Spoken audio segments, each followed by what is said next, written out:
And a federal jury in Manhattan has convicted a former New York State Senate leader and his son of corruption. It was the second time former Republican Senator Dean Skelos and his son Adam faced charges of bribery, extortion, and fraud. The first verdict was overturned due to a U.S. Supreme Court decision that narrowed the definition of corruption and quid pro quo. State Senator Todd Kaminsky now holds the seat that Dean Skelos used to occupy. He joins us now. Senator Kaminsky, hello. Hi, how are you? Well, thank you. Senator, I should also mention that you were once a federal prosecutor, so rooting out corruption in politics was very much your game. So now let's talk about this trial. As I said earlier, this was a retrial. The jury in the first trial also found Skelos guilty of corruption. And the same thing happened to the former Democratic Assembly Speaker, Sheldon Silver. What was different about this retrial? Well, first of all, I think when there was a reversal in both cases, people were shocked and shaking their heads, certainly on Long Island, and saying, well, can someone get away with anything? And will there ever be any response? Will there ever be accountability here? So I think that was certainly a big deal. I think this time around, I think this showed how powerful the evidence was. The definition of what an official act is pretty limited in light of the recent Supreme Court case. So just making a phone call and, to do someone a favor is not enough. You have to take official action on their behalf to make it really be official corruption now. Yeah, I think even with those strictures, really proved how overwhelmingly strong these cases are, which really shows how overwhelmingly brazen the conduct is. It's a cross-party. It really didn't matter, Democrat or Republican. It's just those who were in power in Albany for so long really were acting with impunity, thinking they could do whatever they needed to do for their pocketbooks, for their families, for whatever.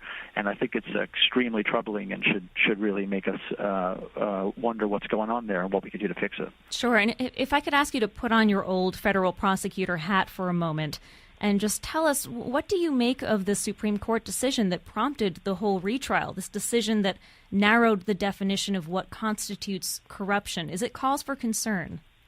It's major cause for concern because our local prosecutors in New York really don't bring these cases. They're really not empowered to do so. I'll give you a very quick example. When the FBI knocks on someone's door and the people are told that if you lie to the FBI, it's a crime, and that either makes people tell the truth, which leads to great leads in cases, or you could prosecute the person for lying, which also leads to developments in bigger cases because people say, well, I'll tell you everything I know, please don't prosecute me, or sentence me to a long sentence. In the state world, if a state official, a DA's office representative, for example, knocks on your door, it's not a crime to lie to that person. So DAs really have one hand tied behind their back and don't bring these cases. So if we're now making it harder through the Supreme Court for federal prosecutors to bring these cases, who is going to be the cops on the beat, so to speak? So I think it's very, very troubling. But we must remember this isn't a constitutional problem, meaning the Supreme Court didn't say the Constitution requires this. They just said that the statutes that Congress had written were never meant to be so broad. So Congress could change this in a minute. In Albany, we could change it in a minute to make our law stronger, our anti-corruption law stronger. So it's big cause for concern, but it's not like Citizens United or something where the Supreme Court has locked us in. We could do something about this. We just need officials who are interested in doing it. Senator, it's Brian Lehrer. I want to ask you about legal corruption, which Cynthia Nixon is running very much on in her primary against Governor Cuomo. Are you endorsing one or the other in that? I haven't been asked to endorse anyone, but in my area, Governor Cuomo is very popular. I think he's doing great things for the island, and if we're asked, would have no problem endorsing him. I think he's certainly been a strong leader in terms of infrastructure and a number of other things, and I frankly think that he would like a legislature that wants to do anti-corruption work and have greater transparency with respect to contracting, with respect to outside income, with respect to a lot of things. And I'm hoping that if those of us who are interested in fighting corruption are more empowered next year, which I do expect to be the case, we'll be able to do some good things. Did you see the news story in the last day about the apparently highly dishonest campaign finance filings by the governor? He's trying to make it look like he has many small donors like Nixon does because she doesn't take corporate contributions.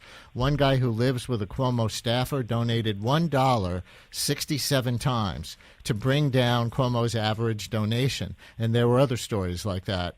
Why is that kind of fraud and his reliance on the rich and corporations not a knockout blow to a clean government guy like yourself?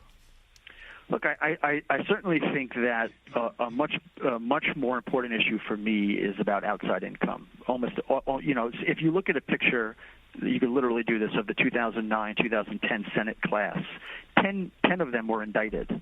It's really hard to have that percentage of people indicted, and almost all of it comes from having an outside job where you're more focused on hustling business and helping out your bank account than you are doing the people's work. The biggest case I worked on in my time, certainly in terms of time and resources, was Pedro Espada.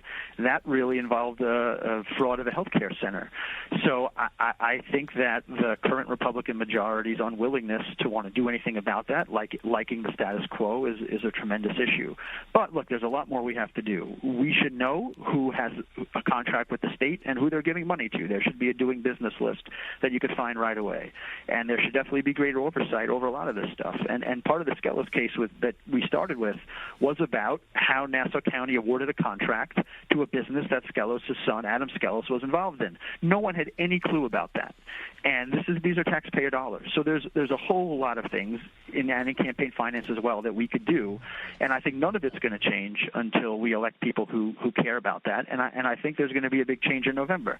I thought naively that when Skelos and Silver, the two top leaders in Albany, were indicted and then convicted, we'd all come back to Albany and pass a raft of reform measures.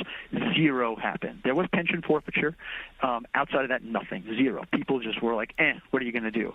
And I think we got to fight against that, and that's what I plan to do. Let me get you briefly on one other issue, because as you know, with the nomination of Brett Kavanaugh to the U.S. Supreme Court, both Cuomo and Nixon held rallies in support of the New York State Reproductive Health Act, which would codify Roe v. Wade into New York state law.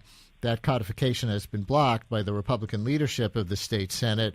Cuomo even said he wanted senators to return to Albany to pass it in a special session.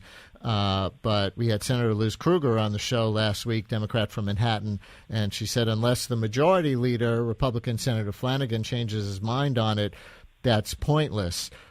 Can you give us your temperature reading on that? Any reason to think that the Senate will be called back before, I guess, January would be the next scheduled session by the governor to move on the Reproductive Health Act or to renew New York City's red light cameras, as Mayor de Blasio has been asking for?